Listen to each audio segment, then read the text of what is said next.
last month's devastating floods. We also talk about the protests happening in Ladakh. But we begin today by talking about the efforts being made by the Election Commission of India to address the gaps in the system post Rahul Gandhi's allegations. Hi, I am Niharika Nanda, and you are listening to Three Things, the Indian Express news show. Earlier this month, the leader of opposition, Rahul Gandhi, alleged that in Karnataka's Aland constituency, the names of over 6,000 voters were deleted in 2023 by filling out online forms on their behalf without their knowledge. He also claimed that the state's CID had written 18 letters to the Election Commission over the matter but received no response. Now, less than a week after these allegations, the Election Commission has introduced a new e-sign feature on its portal and app aimed at addressing some of the gaps in the system. To talk about this new feature, my colleague Shashank Bhargav speaks to the Indian Express's Damini Nath, who broke the story for the paper. Damini, could you tell our listeners what exactly has been the procedure to delete names from an electoral roll?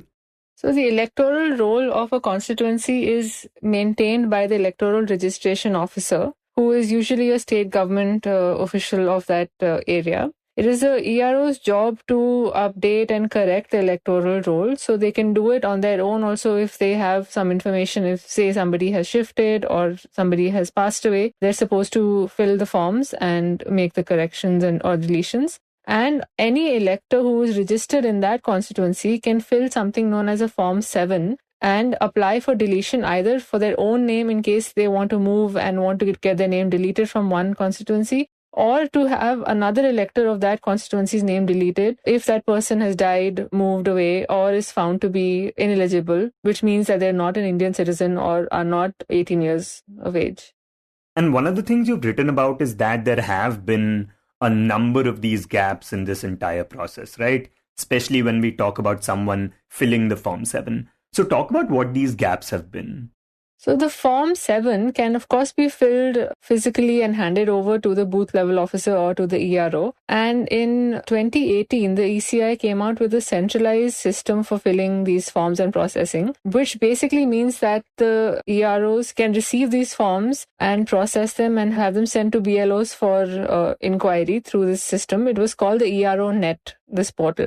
So the Form 7 in that basically required you to just have a phone number and an EPIC number, which is your voter ID number. You could connect your voter ID number with your phone number, and with that, you could access this portal to fill a form to delete a name in your constituency. So till very recently, there was no verification of whether that phone number and EPIC number actually belonged to you. So theoretically, you could use somebody else's phone number and EPIC number to register on the portal and then fill up a deletion form, which would make it difficult or nearly impossible for the EC to track down who actually filled the form.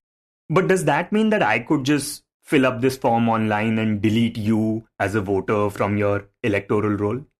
Well, you could fill up the form, but you would not be able to delete me directly. The form would still go to the ERO and the BLO to process. So this is what the EC has been saying all along, that yes, there was a gap in the system, but their argument has been that at the end of the day, the BLO will still go and conduct an inquiry on the ground. So you may fill a form to have my name deleted, but the BLO of my area will have to still come and check whether that actually is true or not. And also, can anyone fill up this form to delete someone from an electoral roll?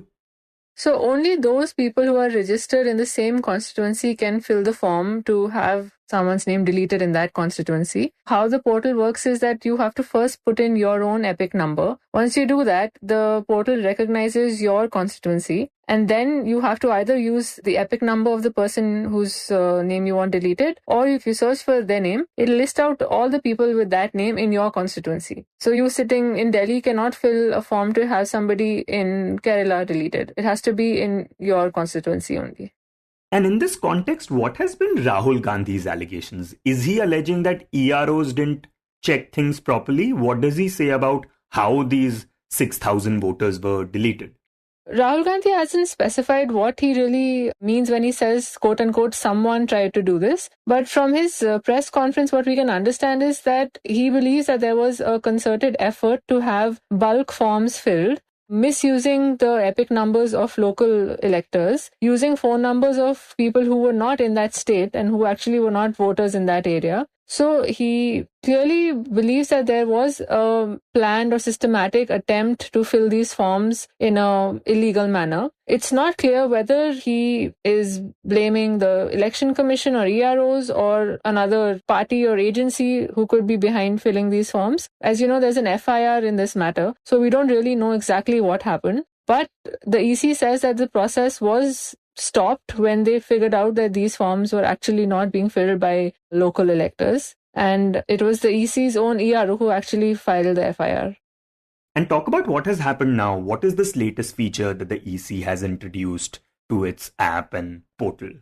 So, like I was telling you, there was the ERO Net portal in 2018. And earlier this year, the ECI came out with something called the ECI Net, which is its portal and app, which brings all of its earlier portals and apps on one platform. So, voters, as well as parties, as well as officials, all have now one common portal called the ECI Net. So, earlier this week, the ECI added this e-sign feature on its ECI Net portal, which basically means that if you have to fill a form for a new voter or for deletion or for a correction in your voter ID, now you are required to complete an e-sign, which basically means that you will have to have an Aadhaar-linked phone number. And before you submit a form, an OTP will be sent to your Aadhaar-linked phone number. So it is one extra step. So if somebody was trying to commit fraud and connect somebody else's phone number with an epic number, now they would also need to have that person's Aadhaar and the correct phone number, because the OTP will only go to the Aadhaar linked phone number.